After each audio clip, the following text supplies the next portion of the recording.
أنا عندي 33 سنة وليا أخت أصغر مني ب10 سنين، يعني عندها 23 سنة. أول ما دخلت الكلية حبت شخص كان خلاص هيتخرج من الجامعة، وفعلا جه وتقدم لها. الغريب بقى والمشكلة إن بابايا ومامتي وافقوا على الجوازة، بس أنا اتخانقت معاهم وقلت له أنت إزاي توافق إن هي تتجوز قبلي؟ دي مش الأصول. المهم إن أختي اتخانقت معايا وقالت لي أنت إزاي أخته بالغل ده؟ ومن يومها قررت تعمل كل حاجة من ورايا.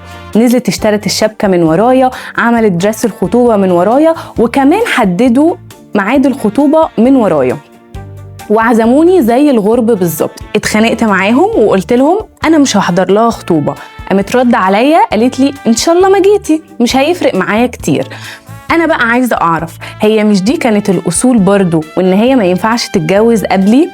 هستنى رايكم في الكومنتس، وطبعا ما تنسوش تعملوا لنا لايك وسبسكرايب.